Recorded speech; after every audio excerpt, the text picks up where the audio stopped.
അങ്ങനെ വാതിലൊക്കെ അടച്ചു പൂട്ടിയതാണ്. ഞങ്ങളെല്ലാവരും മാറ്റി ഇറങ്ങിയിട്ടുണ്ട് കേട്ടോ. നമുക്കിന്നൊരു പരിപാടിയുണ്ട്. ഏട്ടൻ്റെ അമ്മായിയുടെ മോള് കുട്ടൂസാണ് കേട്ടോ. അപ്പോൾ എല്ലാവരും പോകുന്നുണ്ട് കേട്ടോ. അങ്ങനെ മാറ്റി ഇറങ്ങിയതല്ലേ. അപ്പോൾ ഞാനും ഏട്ടനും കുറേ ഫോട്ടോസും വീഡിയോസൊക്കെ എടുത്തിട്ടുണ്ടായിരുന്നു കേട്ടോ. പിന്നെ നേരെ വണ്ടിയിൽ കയറി കേട്ടോ. നമ്മളെ തനൂസ് ഇതാ.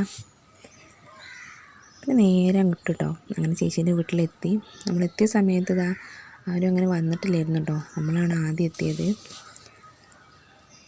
പിന്നെ ഇതാ ചേച്ചീൻ്റെ വീടൊക്കെ കണ്ടു. അങ്ങനെ നമ്മൾ വെള്ളമൊക്കെ കുടിച്ച് പിന്നെ ഫുഡ് കഴിക്കലായിരുന്നു കേട്ടോ. അങ്ങനെ ബിരിയാണി ഇരുന്നു. അങ്ങനെ ബിരിയാണിയൊക്കെ കഴിച്ചതിൻ്റെ ക്ഷീണം മാറ്റാൻ കുറച്ച് സമയം ഇരുന്നു കേട്ടോ. അതൊക്കെ കഴിഞ്ഞ് ഞങ്ങൾ നേരെ തിരിച്ച് വിട്ടു കേട്ടോ. വരുന്ന വഴിക്ക് ഞങ്ങൾ ചേച്ചീൻ്റെ വീട്ടിലും കൂടെ കയറിയിട്ടുണ്ടായിരുന്നു കേട്ടോ. അപ്പോൾ നമ്മൾ തനൂസ് ഇതാ എത്തിയ പാടെ ചേച്ചീൻ്റെ മടിയിൽ കയറി കേട്ടോ. പിന്നെ അവിടെ കുറച്ച് സമയമൊക്കെ ഇരുന്ന് ചായയൊക്കെ കുടിച്ച് ഞങ്ങൾ നേരെ തിരിച്ച് വീട്ടിൽ തന്നെ പോന്നു കേട്ടോ. അപ്പോൾ ഇന്നത്തെ വിശേഷം ഇത്രയേ ഉള്ളൂ.